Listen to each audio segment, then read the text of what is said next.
Doctor, people often say that normal delivery is better, but is that always true? Normal delivery and cesarean section both have their advantages and disadvantages. ಈಗ normal delivery of course ಅದು ಬಂದು recovery is faster and it's the natural way of birthing and ಶತಮಾನಗಳಿಂದ normal ಡೆಲಿವರಿನೇ ಎಲ್ಲರೂ ಮಾಡ್ತಾ ಇರೋದು.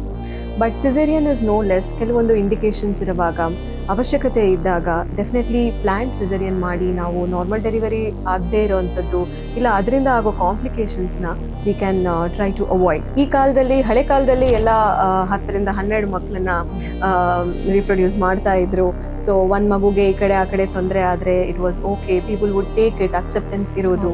But ಇವಾಗೆಲ್ಲ ನಮಗೆ 1 ಅಥವಾ 2 ಮಕ್ಕಳೇ ಆಗ್ತಾ ಇರೋದ್ರಿಂದ ಅಂಡ್ ಇನ್ಫರ್ಟಿಲಿಟಿ ಇಷ್ಟು ಪೀಕಲ್ಲಿ ಇರೋದ್ರಿಂದ we are always very cautious and we try to be very careful in taking certain decisions.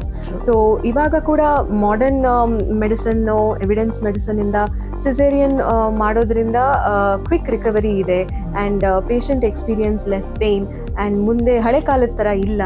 So ಯಾವುದು ಬೆಟರ್ ಅನ್ನೋವಾಗ ಆ ಸಿಚುವೇಶನ್ಗೆ ತಕ್ಕಂಗೆ ಪೇಷಂಟ್ ಪ್ರೊಫೈಲ್ನ ನೋಡಿ ಯಾವ ಥರ ಪ್ರೆಗ್ನೆನ್ಸಿ ಜೊತೆ ನಾವು ಡೀಲ್ ಮಾಡ್ತಾ ಇದ್ದೀವಿ ಅಂತ ನೋಡಿಕೊಂಡು we decide which is better.